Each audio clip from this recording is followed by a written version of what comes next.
Hey Sam, how are you? I'm good, thanks. It's nice to Oh, finally get to catch up.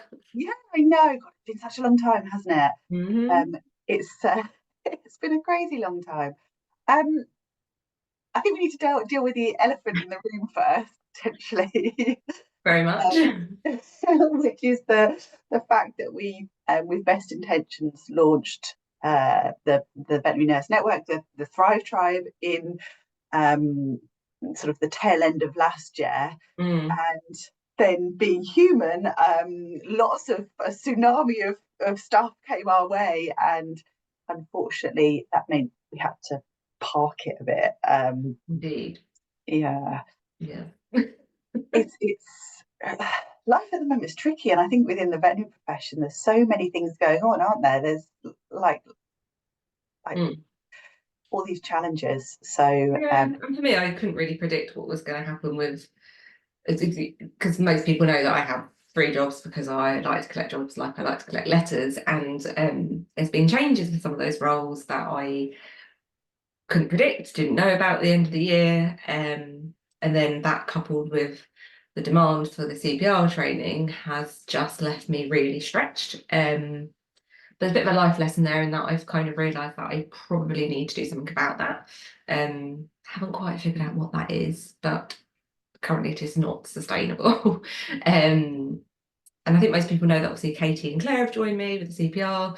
So they're able to support me and they've been great actually. And it's made quite a big difference already just to have people to bounce ideas off. Because I think we know that's really hard, isn't it? Potentially if you're a little bit of an entrepreneur and you go off on your own little mission to create something, it can be quite lonely.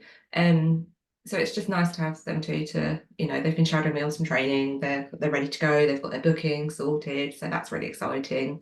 But it's also nice to give them the opportunity to do something fun and a bit different. Um, but yeah, definitely need to make some changes. So that's probably, to be accurate, I'm probably not really thriving right now. So it didn't really feel right to be talking about it. yeah, absolutely. And similar for me, really, that Mm, eternal juggle of everything. And yeah, just lots going on, mm, balancing my sort of in-house roles with companies, and then being human things. I've been super lucky this year, and I've been asked to speak at so many events. mm, I've really loved public speaking. I love speaking at veterinary events, and mm-hmm. that's kind of So, broadened up to speaking in legal events and mm, speaking at British Transplant Society events as well. And for me, so I cool. find it really hard to say no. Me too. I won't say no, generally speaking. I will just Exactly. say So yes, because just it's, feel lucky to be asked, yeah, but it does have a knock-on effect that, yeah, that time that we have to think and plan and do special projects like the Thrive Tribe gets yeah. squeezed until it's tiny. So um, I guess huge apologies to everybody, but Yes. thank you for sticking with, and I hope you enjoy this little kind of update. We thought we would pop on today just because obviously May is Veterinary Nurse Awareness Month, and we're both veterinary nurses, obviously, we're all veterinary nurses. Mm, And we kind of just thought we'd have a bit of a ponder about what that means, the sort of the challenges and the opportunities perhaps in the mm. profession at the moment. So Sam, how long have you been qualified? I struggle to remember sometimes. I think it's like 14, 15 years. Yeah. I didn't get into nursing until quite what would be considered quite a bit later. Like I was never one of these people that knew what they wanted to do at school. I wanted to just go work with horses. And if anyone's listened to the podcast I did with Scott, you realise I, interviewed to join the circus and did some hairdressing and graphic design and just wasn't really sure. And I didn't really get into nursing until I was like 22. So I think if you could add on qualifying, it would be about 14, 15 years potentially. Um, and it's funny because even like during the PSS assessments, we quite often end up having the conversation of, my goodness, haven't things changed just even in the short space that I've been qualified? Like, and I think we're very aware that legally not a huge amount has changed for us. We're still not a protected title. Schedule 3 still hasn't really changed. Veterinary Surgeons Act hasn't changed. So that's still quite frustrating. But actually, I think like nurse utilization, clinical standards, definitely seeing like a massive progression in that aspect. And I think even if we just think about the types of roles that nurses can do, I remember qualifying and the only real option was nurse or head nurse. That was kind of it. Um, Even in the referral centre when I went there, we had our head nurse and we had the rest of the team.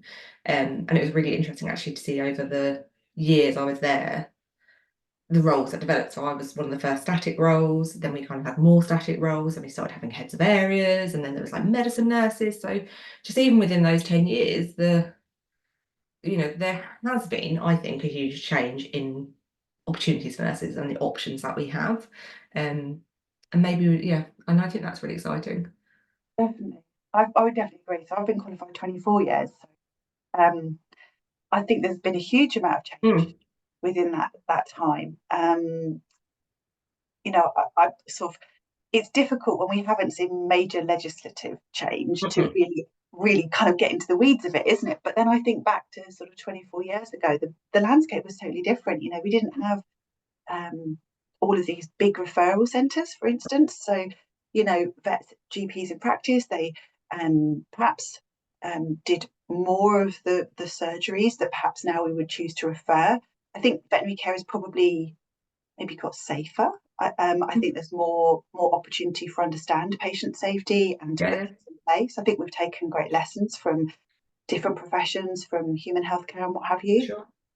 Um, and I think you're right. I think when I first went into referral, there were no kind of specialist nurses. There were nurses who were kind of interested in different areas, but everybody kind of rotated through all of the areas, and we kind of all did a bit of everything. Yeah. And as a general nurse, that tended to involve everything from nights to like theatre shifts to clinic shifts to, we kind of moved around all the time.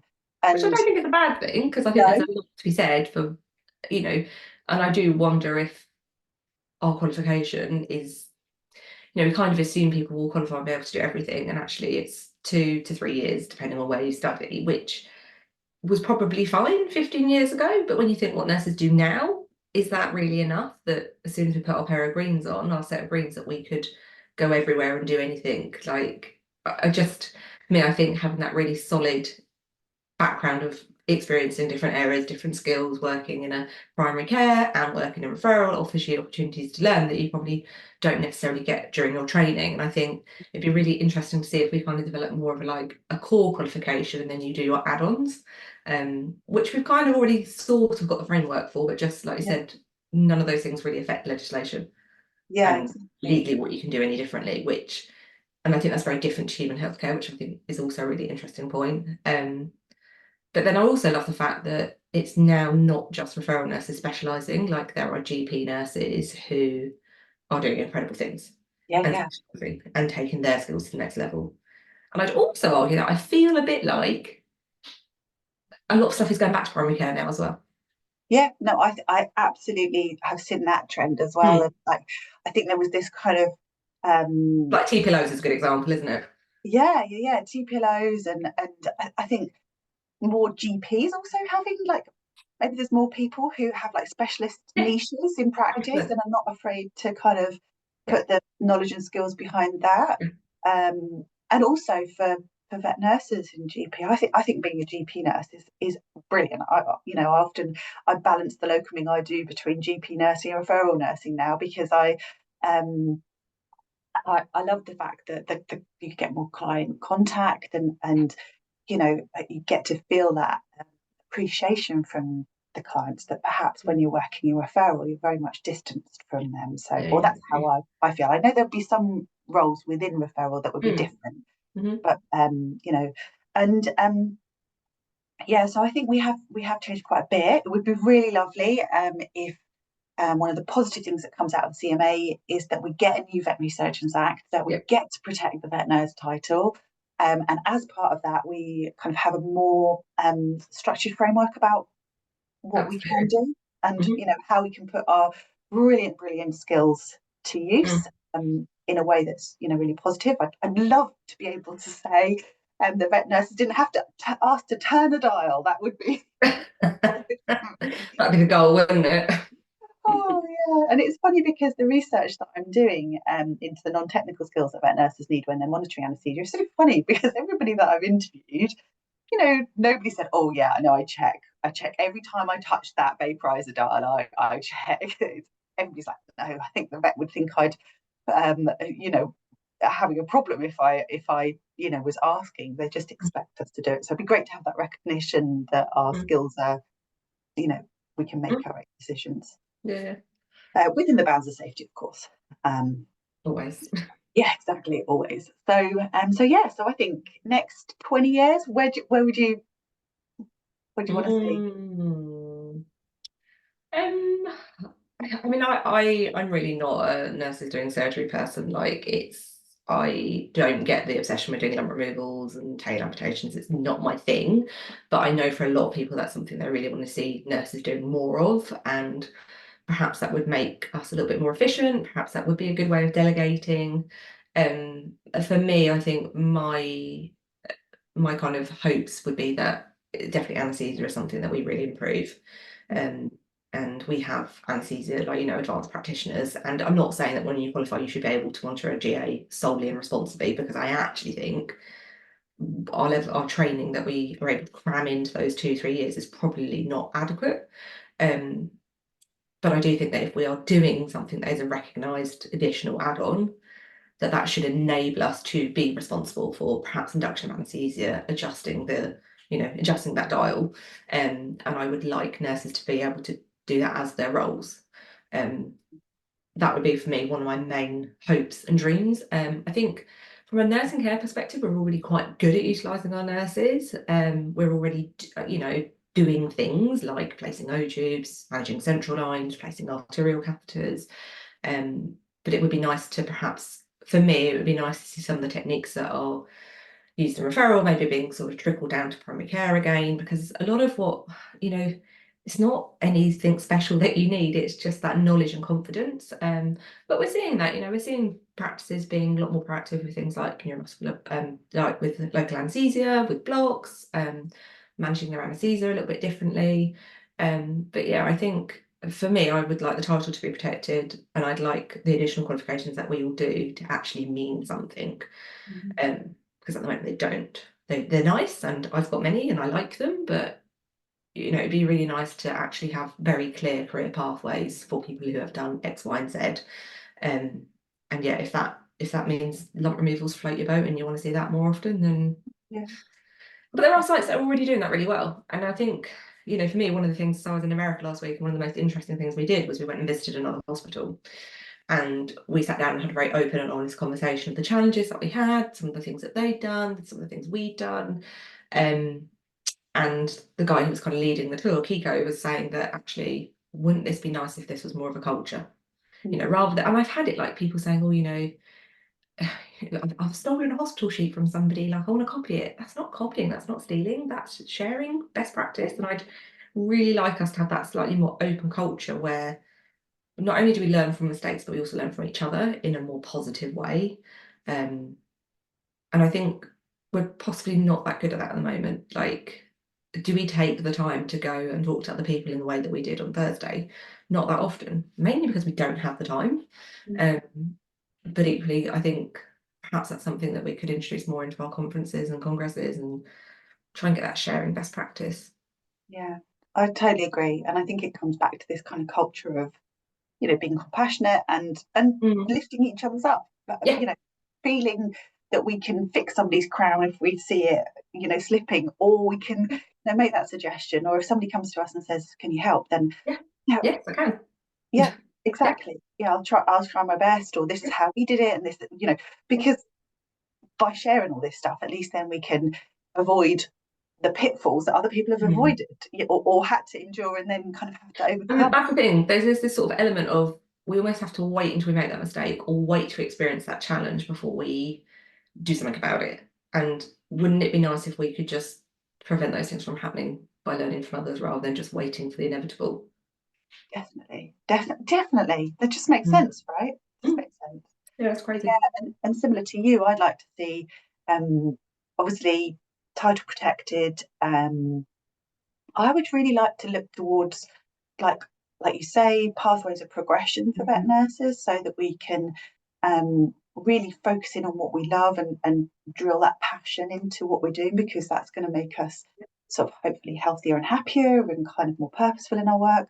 I'd really love to explore the idea of nurse practitioners. I Mm, really think that, um, you know, when each of us goes to the GP, if they say, oh, actually, you can see a nurse for that, mm, oh, are we bothered? No, we think that's great because they can prescribe us what we need. They can check in with the mm, doctor if they need to, but they're respected as individuals, and I'd love to see that in the veterinary nursing profession, that mm, actually nurses are respected as individuals, and there's more things that we can perhaps do, take the workload off mm, vets, mhm. and kind of really um, become even more important in the team. I know we're very, Yeah. like, let's face it, vets can't do anything without us.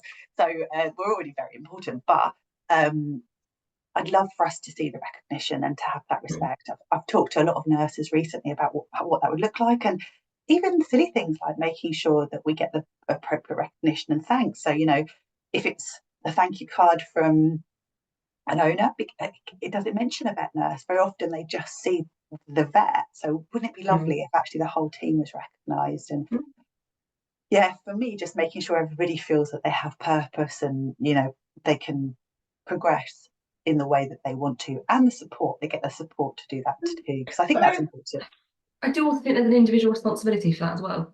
Oh, for sure. Yeah, And I yeah, think it's quite easy to sometimes wait for things to be done for you or changes to be made for you. And I do hope that nurses will develop more confidence in that they can create roles for themselves, they can explore other options, they are multi-skilled.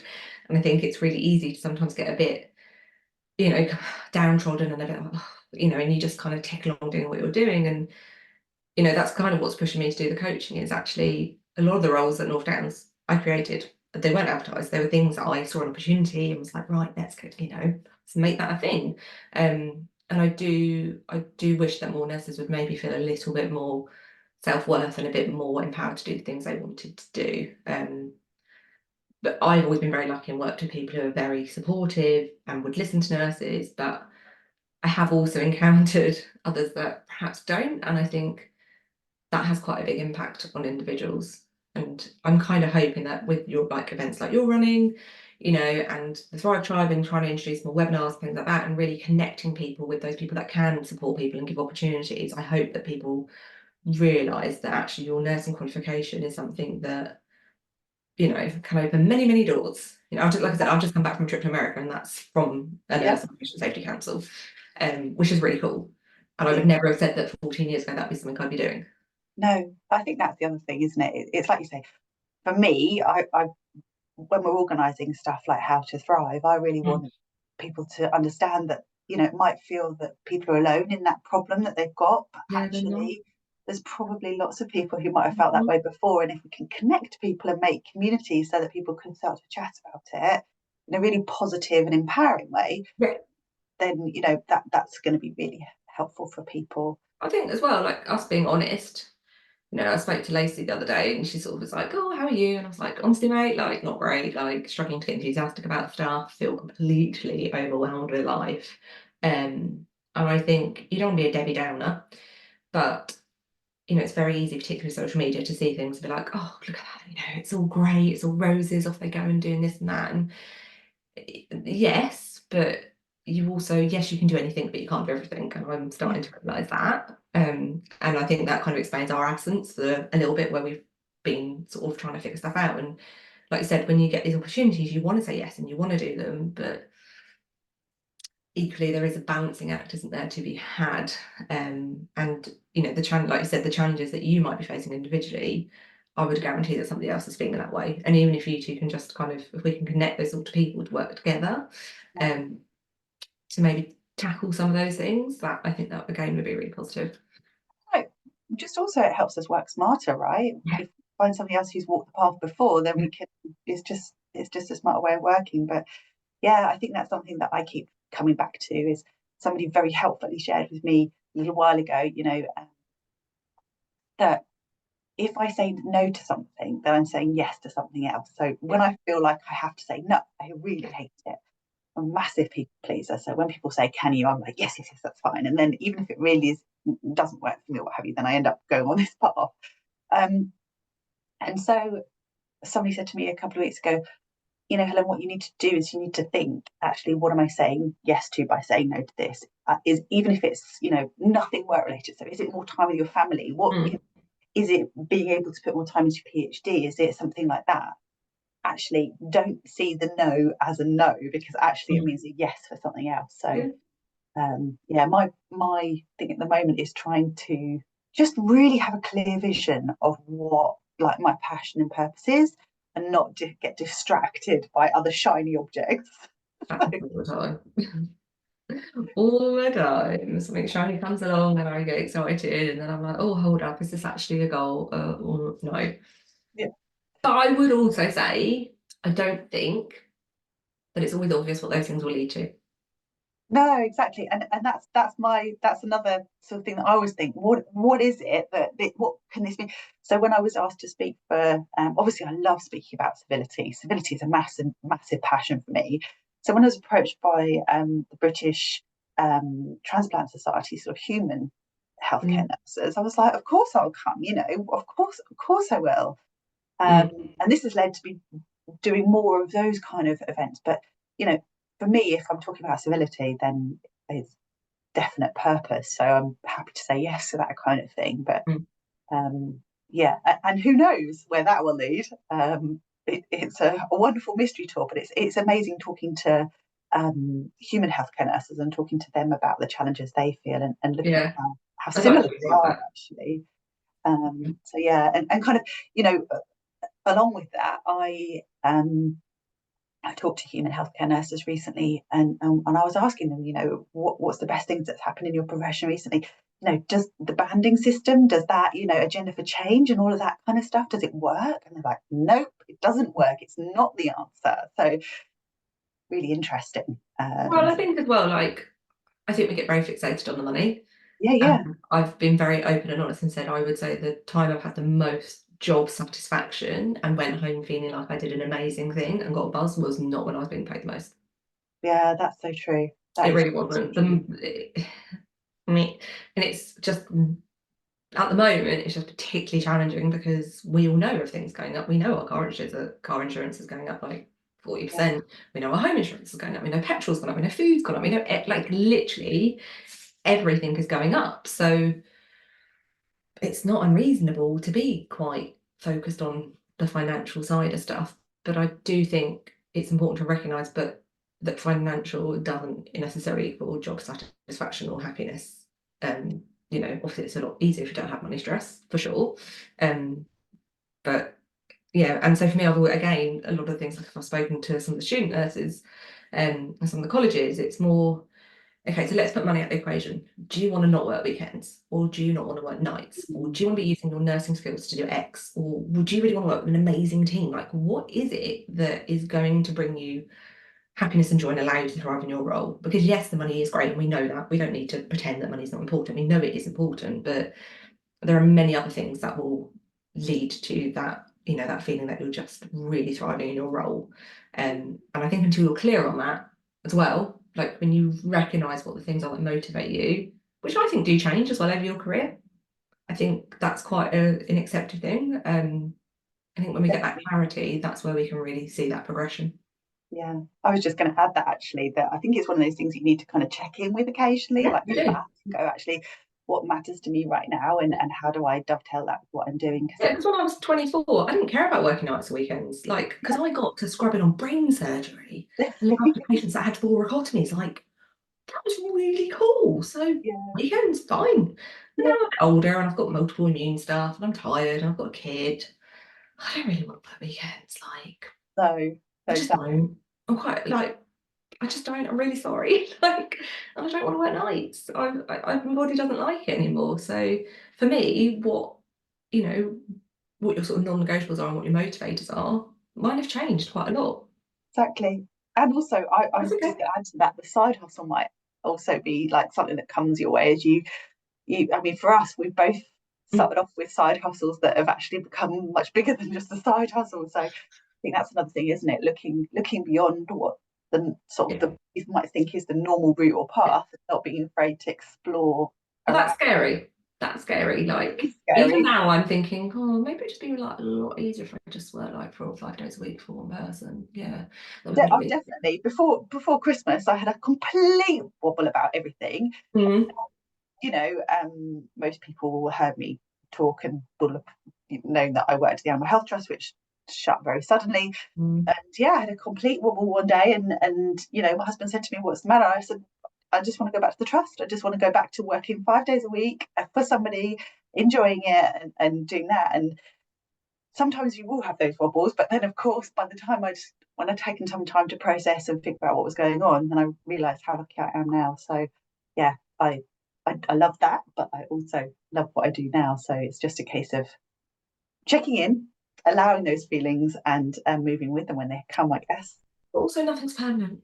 And I'm, Yeah. like my husband's always like, "Baby, you just do random stuff." And I'm like, well, what's the worst that can happen? Yeah. That, and I think someone also like we're a valuable commodity. I know it sounds awful saying that, but we like nurses, we're valuable. Like Yeah. vets can't do their job without us. You will always have a role. Like it may not be your perfect job for a moment in time, but we're good at what we do and we have skills. Like, and I think having that kind of ingrained belief that we are, you see those chaps, don't you, on like all the forums of sort of, oh, I can only do 3 days because I've got, 3 children, but will anybody want me for that? And I think if they don't, it's their loss. Like, of course, like, you bring Absolutely. skills and you bring talent and you bring Yeah. things nobody else can bring. So just have that kind of faith in yourself. And actually, if they don't want to meet you on that, if they don't want you to do 3 days, there will be someone that will. Yeah. And there's always someone that maybe only wants you. We've got nurses that are doing like one night a week because that suits their family, or they're doing a Saturday. Like, and maybe that's where I also like the profession to perhaps, North Wales definitely went through quite a massive change where historically, and I remember asking to go to part time because I was doing 100 miles a day commute, and I asked to go to 4 days, and they said no, so I left. I did go back because it's my heart place. I can't live. I'll probably end up out there again at some point in my life. But then, fast forward 10 years and we've got people who do part-time, we've got people who do set hours, we've got people who do set weekend, because you kind of recognise that we are all human. We do have other commitments, we do have other things that we have to fit into our lives, but we're also really good at our jobs and good at what we do, and we have skills. And if you're going to put the effort in to train somebody and to upskill them and to make them a really valuable part of the team, you'd be mad to say to them, oh, 3 days, nope, that's not going to work for me. That's, yeah. And I get that there are businesses and there are business needs, and sometimes you can't make the numbers work. And we'd all like to work, I don't know, 9 till 2 and be on a full-time salary and never work weekends and nights again. But there is also that narrative that I find quite hard on social media, where there's a couple of accounts that are very much, why are nurses working weekends, why are nurses working out of hours, and I think it's really important to know that we're in a caring profession, and when we have to recognise that if you kind of want that cool stuff and those complex cases, that does come with looking after animals after 5 o'clock. But Exactly. then it's figuring out, okay, that's part of the job. How's that going to work for me? Yeah. Yeah.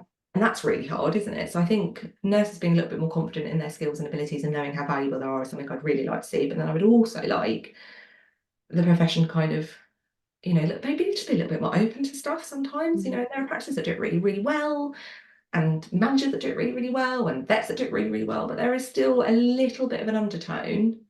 But I don't think that's being helped by the very extreme, and it's mainly human healthcare that you see these accounts where they're really banging the drum of, nurses should only work daytime. And Not that's not realistic, realistic is it, expectation. really?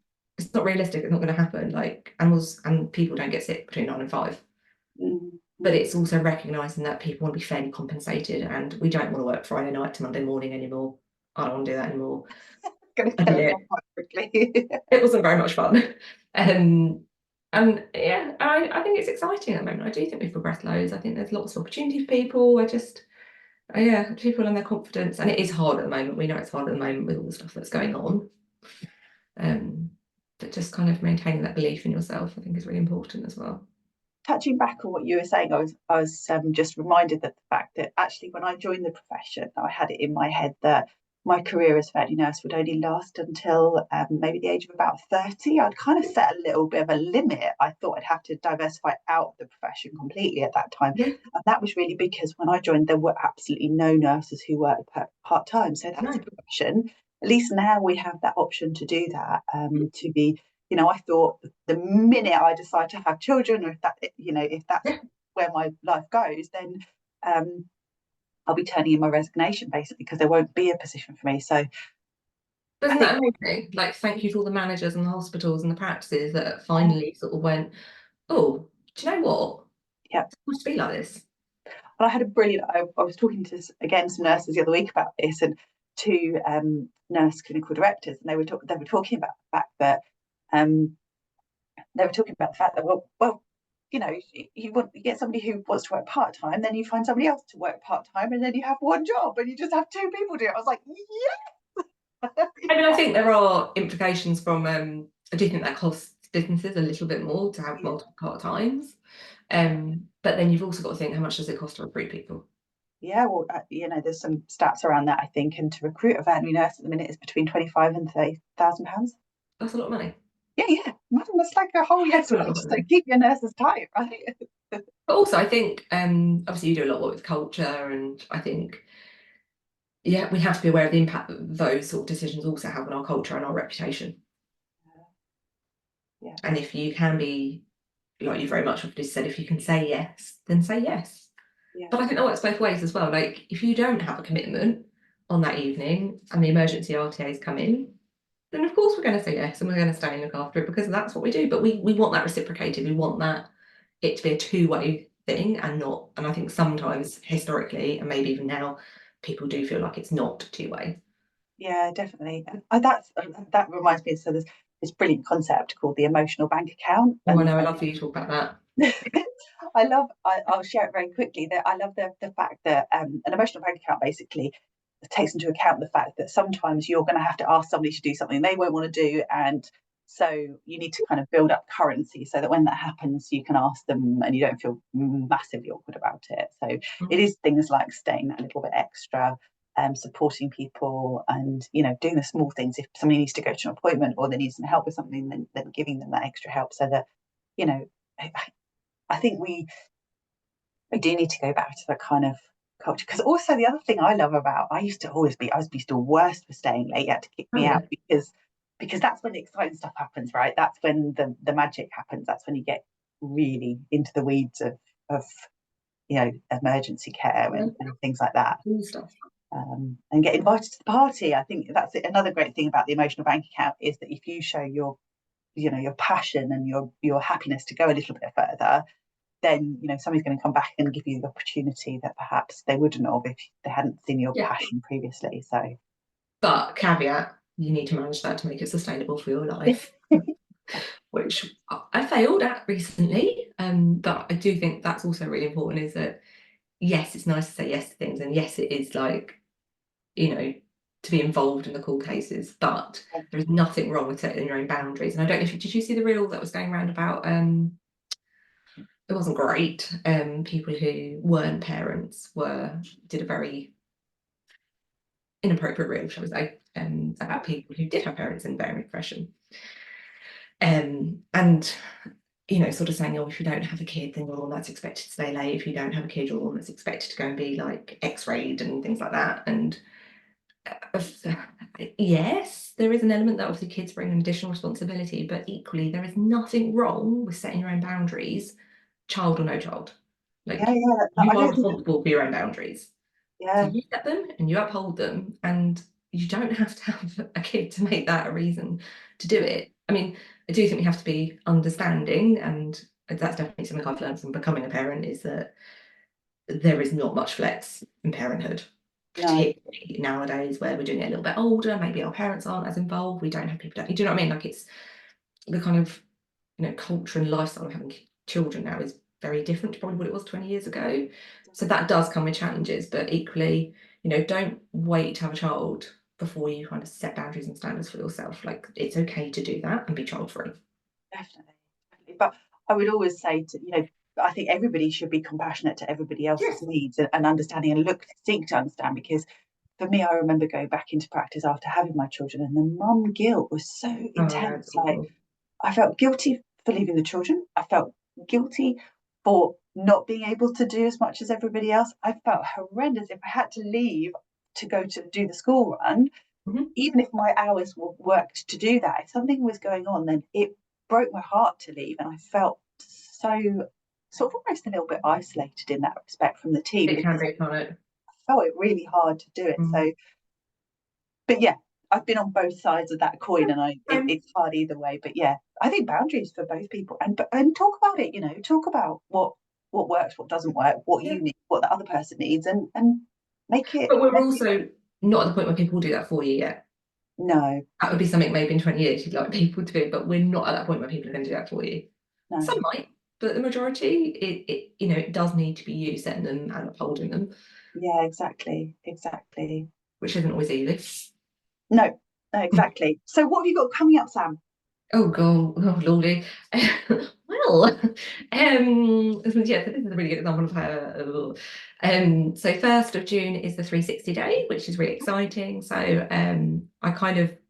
I ended up covering my costs and offering students a really nice discount to come. So we've got a few students coming, which actually makes me really excited because I think they don't get a CPD budget. It's quite tricky. CPR as a topic that we know is very impactful emotionally.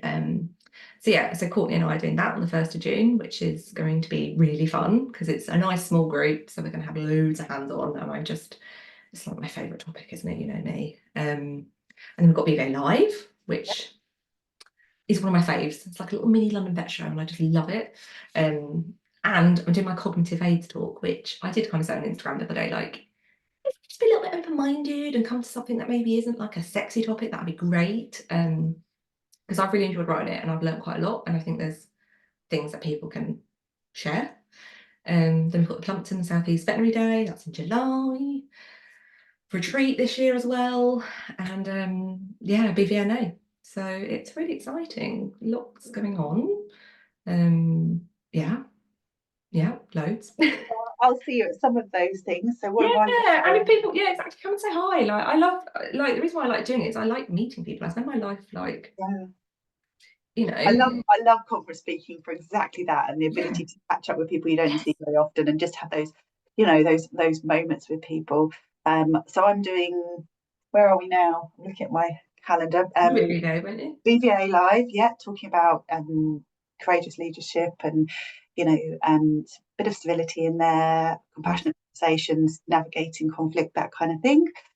Then I am taking July and August off to focus on my Very nice. PhD, because my PhD has been very neglected recently. So I'm going to have a little bit of time, a little bit of holiday as well, but mostly PhD.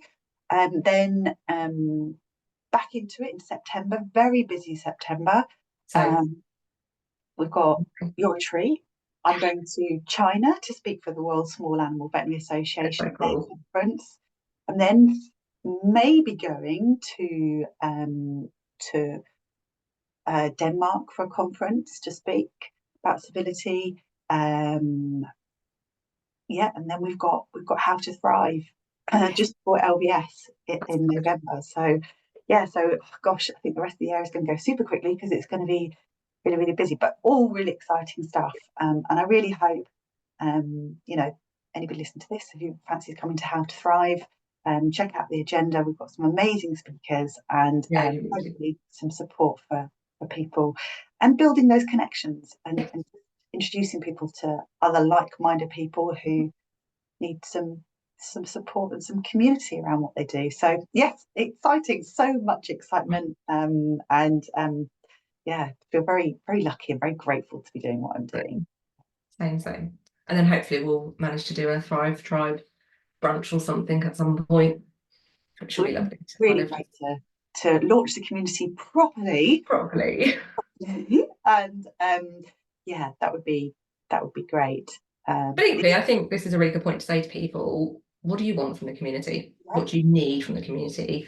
Because we want to help you guys and we want to connect people. So, perhaps pop us a message, send us DM, whatever you want to do, whatever you fancy, reply to this. I don't know if you can comment on podcasts or videos. You will have obviously have a newsletter, but if there is something that you're really struggling with that you think would be covered really nicely by a webinar, like, let us know.